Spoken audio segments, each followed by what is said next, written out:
வணக்கம். நாம இன்னைக்கு கோவில்பட்டி தொகுதியை கொஞ்சம் ஆழமா பார்க்க போறோம். இது வெறும் தேர்தல் முடிவுகளை பத்தின ஒரு அலசல் இல்ல, அதுக்கும் மேல ஒரு மக்கள் ஆணை எப்படி உருவாகுது, அதோட உடற்கூறு என்ன, தரவுகள் அடிப்படையா வச்சு ஆட்சி செய்யறதுக்கும் மக்கள் நம்பிக்கைக்கும் என்ன ஒரு தொடர்பு இருக்கு.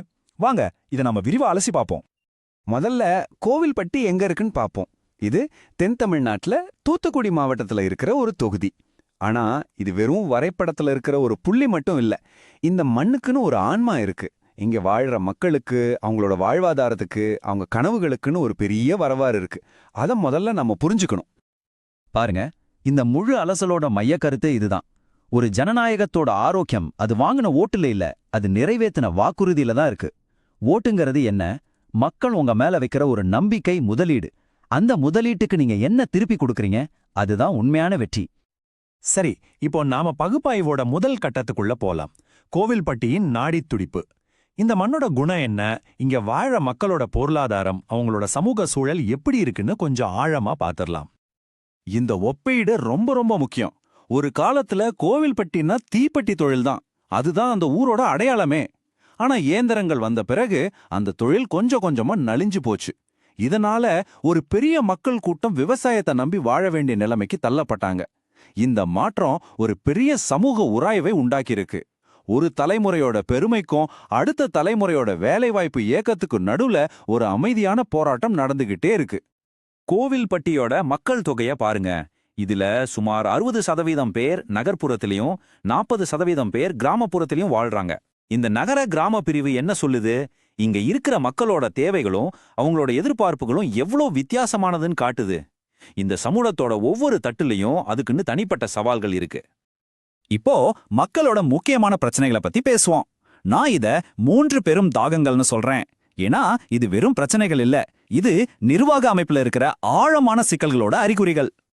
இந்த என்ன பாருங்க, 10 நாட்கள். சில கிராமங்கள்ல ஒரு குடம் தண்ணி கிடைக்க 10 நாள் வரைக்கும் ஆகுது. இது வெறும் புள்ளி விவரம் கிடையாதுங்க, இது ஒரு கொடூரமான யதார்த்தம். ஒவ்வொரு நாளும் மக்கள் தங்களோட கண்ணியத்துக்காக போராடுற ஒரு நிஜம். யோசிச்சு பாருங்க, அடிப்படை தேவையான தண்ணியை கூட கொடுக்க முடியலன்னா அப்புறம் எப்படி நம்பிக்கை உருவாகும்? அடுத்ததா 106 கோடி ரூபாய். இது தாமிரபரணி கூட்டு குடிநீர் திட்டத்துக்காக செலவு செஞ்ச பணம். ஆனா இந்த திட்டம் இன்னும் முழுசா மக்களுக்கு பயன்பாட்டுக்கு வரல. இவ்ளோ பெரிய முதலீடு பண்ணியும் மக்களுக்கு பலன் கிடைக்காதது, நிறைவேற்றப்படாத வாக்குறுதிகளோடவும் வீணடிக்கப்பட்ட வளங்களோடவும் ஒரு வழி மிகுந்த சின்னமா நிக்குது. மூணாவது ரொம்பவே அபாயகரமான தாகம். அதுதான் இளைஞர்களோட வேலையில்லாத திண்டாட்டம். படிச்ச பசங்க வேலை இல்லாம இருக்கிறது ஒரு சமுதாயத்தோட எதிர்காலத்தையே கேள்விக்குறியாக்கிடும்.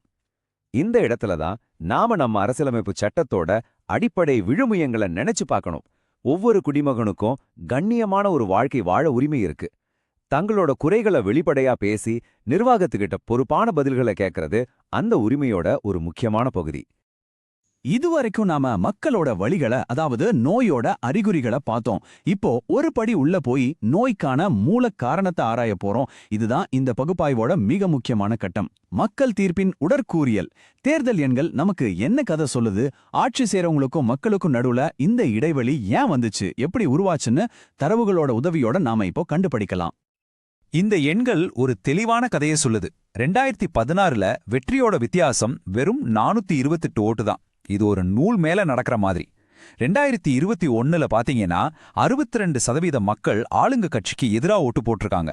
இது ஒரு பிளவுப்பட்ட தீர்ப்பு மட்டும் இல்ல, இது ஒரு நிலையற்ற தீர்ப்பும் கூட.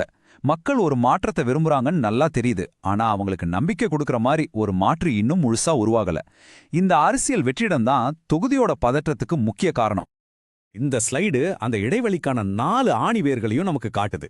முதல் காரணம் சாதி நகர்வு. இங்க அரசியல் பாரம்பரியமாவே 2 பெரிய சமூகங்களுக்கு இடையிலான போட்டியாவே இருந்திருக்கு. இதனால ஒரு சமூகம் தங்களை தொடர்ந்து புறக்கணிக்கிறதா உணருது. 2வது வளர்ச்சி இடைவெளி. தண்ணி, ரோடுன்னு கொடுத்த வாக்குறுதிகள் கூட வருஷக்கணக்கில் நிறைவேறாம இருக்கிறது மக்கள் நம்பிக்கைய முழுசா சிதைச்சிருக்கு. 3வது வேலைவாய்ப்பின்மை. பழைய தொழில்கள் போனதுக்கப்புறம் இளைஞர்களுக்கு புதுசா வேலைவாய்ப்புகளை உருவாக்க தவறியது ஒரு பெரிய நெருக்கடியை உண்டாக்கியிருக்கு. கடைசியா நலத்திட்ட சோர்வு. மக்கள் இப்போ இலவசங்களை ஒரு தற்காலிக நிவாரணமா தான் பாக்குறாங்க. அவங்களுக்கு தேவை நிரந்தர வளர்ச்சி, அதாவது நிலையான வேலையும் உறுதியான அடிப்படை வசதிகளும் தான். சரி, தற்போதைய சட்டமன்ற உறுப்பினரோட செயல்பாடுகளை பார்ப்போம். கடலை மிட்டாய்க்கு புவிசார் குறியீடு வாங்கினது, தீப்பெட்டி தொழிலுக்கு ஜிஎஸ்டியை குறைச்சதுன்னு சில நல்ல விஷயங்கள் நடந்திருக்கு, மறுக்கல. ஆனா இதெல்லாம் சின்ன வெற்றிகள். குடிநீர் தட்டுப்பாடு, இளைஞர் வேலையில்லா திண்டாட்டம் மாதிரி பெரிய பிரச்சனைகள் தீர்க்கப்படாம இருக்கிறது தான் மக்களோட அன்றாட வாழ்க்கையை பாதிக்குது. இந்த மாதிரி அடிப்படை தேவைகள் புறக்கணிக்கப்படும் போது மக்கள் கோபம் ஒரு நெருப்பு மாதிரி பரவி அது ஒரு வலுவான ஆட்சிக்கு எதிரான மனநிலையா உருவெடுக்குது. ஓகே, நாம நோயை கண்டுபிடிச்சிட்டோம், அதுக்கான காரணங்களையும் அலசிட்டோம். இப்போ முக்கியமான கேள்வி, இதுக்கு மருந்து என்ன? ஒரு சிறப்பான மக்கள் மைய ஆட்சி முறைக்கான செயல் திட்டம் என்ன?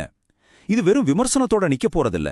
இது தரவுகளோட அடிப்படையில உருவாக்கப்பட்ட ஒரு தெளிவான, செயல்படுத்தக்கூடிய ஒரு திட்டம். இந்த தீர்வு திட்டத்துக்கு நாங்க வச்சிருக்கிற பேரு சதுர்முக கோட்பாடு. இதுக்கு 4 முகம் இருக்கு. சிவனோட ஆக்ரோஷம் மாதிரி மக்களோட அடிப்படை பிரச்சனைகளான தண்ணி, ரோடு, வேலைவாய்ப்பை வேகமா தாக்கி அழிக்கணும். விஷ்ணுவோட நிலைத்தன்மை மாதிரி சட்ட ஒழுங்கையும் மக்கள் ஒற்றுமையும் காப்பாத்தணும். பிரம்மாவோட படைப்பாற்றல் மாதிரி திறன் மேம்பாட்டு பள்ளிகள், விவசாயம் சார்ந்த புது தொழில்கள்னு புதுமையான திட்டங்களை கொண்டு வரணும். கடைசியா துர்கையோட பாதுகாப்பு மாதிரி பெண்களோட பாதுகாப்பையும் ஒவ்வொரு குடிமகனோட உரிமைகளையும் ஒரு கவசம் மாதிரி இருந்து காப்பாத்தணும். வெறும் வெற்று வாக்குறுதிகளுக்கு இங்க இடமே இல்ல. இது ஒரு வளர்ச்சி உறுதிமொழி பத்திரம். ஒவ்வொரு திட்டத்துக்கும் எவ்வளவு செலவாகும், எவ்வளவு நாளாகும், அதனால மக்களுக்கு கிடைக்கிற நேரடி பலன் என்னன்னு இதுல தெளிவா சொல்லப்பட்டிருக்கு. உதாரணமா, அந்த 106 கோடி ரூபாய் திட்டத்தை 18 மாசத்துல முடிச்சா ஒவ்வொரு வீட்டுக்கும் 24 மணி நேரமும் தண்ணி கிடைக்கும். இதுதான் வெளிப்படையான பொறுப்புள்ள ஆட்சி முறை. இதுதான் மக்களோட முதலீட்டுக்கு கிடைக்க வேண்டிய உண்மையான வருமானம். ஒரு நல்ல திட்டம் இருந்தா மட்டும் போதாது. அந்த திட்டம் ஒவ்வொருத்தரையும் ஒவ்வொரு சமூகத்தையும் போய் சேரணும். அது எப்படி? ஆட்சி முறைங்கிறது வெறும் திட்டங்களை செயல்படுத்துறது மட்டும் இல்ல, அது எல்லாரையும் அரவணைச்சு போற ஒரு அமைப்பா மாறணும். புறக்கணிக்கப்பட்டதா உணர்ற ஒவ்வொருத்தரையும் தேடி போய் சேர்றது தான் இதோட நோக்கம். இங்க பாருங்க, ஒவ்வொரு சமூக குழுவோட தனிப்பட்ட தேவைகளை எப்படி அணுகிறதுன்னு ஒரு திட்டம் இருக்கு. தேவ சமூகத்து மக்கள் தங்களை புறக்கணிக்கிறதா உணர்றத மாத்த அவங்க பெரும்பான்மையா இருக்கிற கிராமங்கள்ல வளர்ச்சி திட்டங்களுக்கு முன்னுரிமை கொடுக்கணும். நாடார், நாய்க்கர் சமூகங்களுக்கு தொழில் ஆதரவும் வேலைவாய்ப்பும் தேவை. தலித் மக்களுக்கான மேம்பாட்டு திட்டங்கள் தாமதம் இல்லாம செயல்படுத்தப்படணும். இஸ்லாமியர்களுக்கு மதச்சார்பற்ற வளர்ச்சி தான் ஒரே செய்தி. ஆனா இந்த எல்லா அணுகுமுறைக்கும் அடிப்படையா ஒரு தார்மீக பொறுப்பு இருக்கு. அதுதான் நம்ம நாட்டோட தரவு பாதுகாப்பு சட்டம். மக்களோட தேவைகளை புரிஞ்சிக்க நாம தரவுகளை பயன்படுத்தும் போது அவங்களோட தனிப்பட்ட தகவல்களுக்கு மதிப்பளிச்சு அவங்களோட ஒப்புதலோட தான் செயல்படணும். இது வெறும் சட்டக்கடமை இல்ல, நம்பிக்கையை கட்டியெழுப்புறதுக்கான முதல் படி.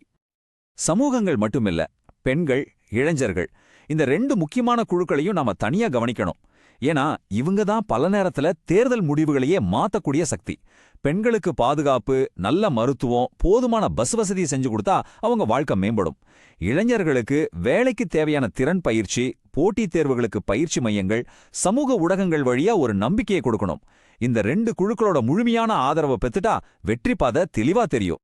சரி, நாம இப்ப இறுதி கட்டத்துக்கு வந்துட்டோம். நாம போக வேண்டிய பாதை எது? இந்த ஆழமான அலசல்ல இருந்து கோவில்பட்டி தொகுதி நமக்கு மட்டும் இல்ல, ஒட்டுமொத்த இந்திய ஜனநாயகத்துக்கும் கத்துக் கொடுக்கிற முக்கியமான பாடம் என்னன்னு தொகுத்து பார்க்கலாம். இந்த மேற்கோள் தான் இந்த ஆய்வோட மொத்த சாராம்சம். ஆட்சிக்கு எதிரான அலை ஒரு சக்தி வாய்ந்த அலைதான். ஆனா அந்த அலையில சவாரி செஞ்சா மட்டும் பத்தாது. நீங்க நம்பகமான தரவுகளோட அடிப்படையில ஒரு மாற்று திட்டத்தை கொடுக்கணும். மக்களோட கோபத்தை மட்டும் வச்சுக்கிட்டு ஜெயிக்கலாம்னு நினைக்கிறது தப்பு. அதை விட சிறந்த செயல்படுத்தக்கூடிய ஒரு திட்டத்தை நீங்க முன்வைக்கும் போதுதான் கோபம் நம்பிக்கையா மாறும். இந்த கேள்வியோட நான் இந்த விளக்கத்தை முடிக்கிறேன். மக்களோட நிரந்தரமான நம்பிக்கையை எது உருவாக்குது? நாம அள்ளி வீசுற வாக்குறுதிகளா, இல்ல நம்ம செஞ்சு முடிக்கிற செயல்களா? கோவில்பட்டியோட கதை இந்த கேள்விக்கு ரொம்ப தெளிவான, உறுதியான ஒரு பதில சொல்லுது. செயல்கள் மட்டுமே பேசும், முடிவுகள் மட்டுமே நிலைத்து நிற்கும். இது கோவில்பட்டிக்கு மட்டும் இல்ல, ஒட்டுமொத்த இந்திய ஜனநாயகம் பயணிக்க வேண்டிய பாதைக்கான ஒரு வழிகாட்டி.